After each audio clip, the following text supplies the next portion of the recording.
একে আমার ভাঙা নাও, তার উপরে তুফান বাও, ঝলকে ঝলকে ওঠে পানি রে, আগের নাওয়ারি রে, কাঞ্চা বাঁশের ব্যানারে, বাজার লুটায়া নিল চোরে রে, আমার মন মজাইয়া রে, দিল মজাইয়া রে, মুর্শিদ নিজে এর দেশে যায়। একবার আওয়াজ দিয়ে বলেন ইয়া ওলি আল্লাহ। আমরা মুর্শিদ প্রেমিক, আল্লাহর ওলি প্রেমিক নাকি বলেন? যে একবার মোহাম্মতের সহিত বলেন ইয়া ওলি আল্লাহ, আর একটু আওয়াজ দিয়ে বলেন ইয়া মুর্শিদ। ও মুর্শিদ, সবার আছে জায়গা জমি, ধন দৌলত নাহি তুমি, আমার মনে আছো শুধু তুমি রে, জীবনে মরণে ঠাই দিও মুর্শিদ চরণে, জীবনে মরণে ঠাই দিও মুর্শিদ চরণে, তুমি বিনে যেন মরি রে, আমার মন মজাইয়া রে, দিল মজাইয়া রে, মুর্শিদ নিজে এর দেশে যায়। আল্লাহুম্মা সাল্লি আলা সাইয়্যিদিনা মাওলানা মুহাম্মদ ওয়া আলা আলি সাইয়্যিদিনা মাওলানা মুহাম্মদ। আলহামদুলিল্লাহ, সমস্ত প্রশংসা সেই মহান করুণাময় আল্লাহ যিনার কুদরতে সারা বিশ্ব লালন পালন, তাই সকলে আমরা পড়ি আলহামদুলিল্লাহ। তারপরে পরে আকা মাওলা জনাবে মুহাম্মদ রাসূলুল্লাহ সাল্লাল্লাহু তাআলা আলাইহি ওয়াসাল্লামের প্রতি লাখো কোটি দরুদ ও সালাম, শান্তির ধারা বর্ষিত হোক, অর্পিত হোক, নাজিল হোক, তাই সকলে আমরা আবারও পড়ি আল্লাহুম্মা আমিন।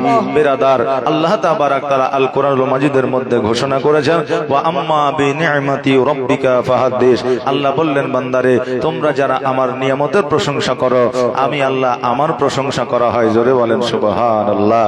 আল্লাহ তাবারাক তাআলা বললেন যে গাছপালা, নদী নালা, কীট পতঙ্গ, যাবতীয় যাহা কিছু পৃথিবীর মধ্যে পাঠিয়েছি সব কিছুই মানুষের জন্য নিয়ামত। জোরে বলেন সুবহানাল্লাহ। স্বামী স্ত্রীর জন্য নিয়ামত, স্ত্রী স্বামীর জন্য নিয়ামত, সন্তান পিতামাতার জন্য নিয়ামত, পিতামাতা সন্তানের জন্য নিয়ামত। বিরাদার, তাই আল্লাহ তাবারাক তাআলা বললেন যে এদের শুকরিয়া আদায় করলে আমার শুকরিয়া আদায় করা হবে। আমাদের পৃথিবীর মধ্যে আর পরজগতের মধ্যে যেখানেই বলেন না কেন, সব চাইতে বড় নিয়ামত আমার নবী, আপনার নবী মুহাম্মদ রাসূলুল্লাহ সাল্লাল্লাহু তাআলা আলাইহি ওয়াসাল্লাম। জোরে বলেন সুবহানাল্লাহ। বাবা যে ভাইরা একটু লক্ষ্যপাত করে শুনবেন, এই গ্রামের মধ্যে, এই এলাকার মধ্যে জালসা লাগিয়েছেন। জালসা লাগানোর পরে বাড়িতে যদি বসে থাকেন, কাল কিয়ামতের দিনে জবাব দিতে হবে কি হবে না? এই জবাব দিতে হবে কি হবে না? আল্লাহ বলবে, বান্দারে আমি তোমাকে জগতের মধ্যে সৌন্দর্য দিয়েছিলাম, যৌবন দিয়েছিলাম, পৃথিবীর মধ্যে তোমাকে চেহারা দিয়েছিলাম, পৃথিবীর মধ্যে তোমাকে রক্তের পাওয়ার দিয়েছিলাম, পৃথিবীর মধ্যে চোখ দিয়েছিলাম, কান দিয়েছিলাম, মুখ দিয়েছিলাম, পৃথিবীর মধ্যে সবকিছু আমি তোমাকে দিয়েছিলাম, তুমি আমার জন্য কি করেছো? সেই দিন বলবে হাল আদ্রি, কিছুই জানি না। কিন্তু যারা জালসা মাহফিলে এসে বসবে তারা বলবে, আল্লাহ পৃথিবীর মধ্যে আপনার জন্য কিছুই করতে পারিনি, নামাজ পড়েছে আপনার দরবারে কবুল হয়েছে কিনা জানি না, রোজা রেখেছে আপনার দরবারে কবুল হয়েছে কিনা জানি না, হজ করেছে, হজ আপনার দরবারে কবুল হয়েছে কিনা জানি না, কিন্তু আল্লাহ আপনি যে জায়গাটিকে জান্নাত বলে ঘোষণা করেছেন, আমি ওই জায়গায় গিয়ে বসেছিলাম। এক কথায় আমাদের গ্রামে জালসা হইতেছিল, ওই জালসায় গিয়ে বসেছিলাম।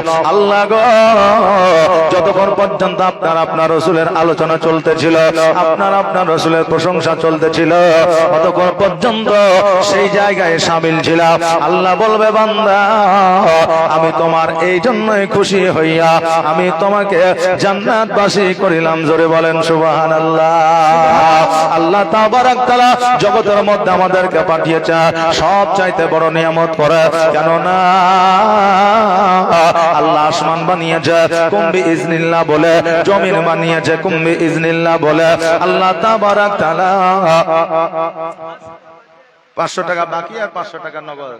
আমার আল্লাহ তাবারক তাআলা বলে বান্দারে আমি জমিন বানিয়েছি কুম্বি ইজনিল্লাহ বলে, আমি গাছপালা নদী নালা বানিয়েছি কুম্বি ইজনিল্লাহ বলে, কিন্তু আমি আল্লাহ এই মানুষকে নিজের কুদরতি হাত দ্বারা বানিয়েছি। জোরে বলেন সুবহানাল্লাহ।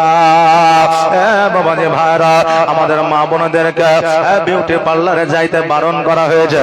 বিউটি পার্লারে যাওয়া আমাদের মা বোনদের জন্য বাবা হারাম। এবার বলবেন আপনি কেন এই কথা বলছেন?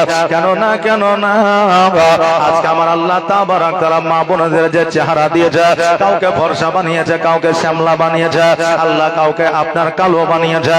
আল্লাহ বলে বান্দারে আজকে তোমাদের পৃথিবীতে আমি যাকে যেমন করে পাঠিয়েছি প্রত্যেকটা বান্দা আমার কাছে ভালো। কালো আমার কাছে ভালো তাই কালো বানিয়েছে, শ্যামলা আমার কাছে ভালো তাই শ্যামলা বানিয়েছে,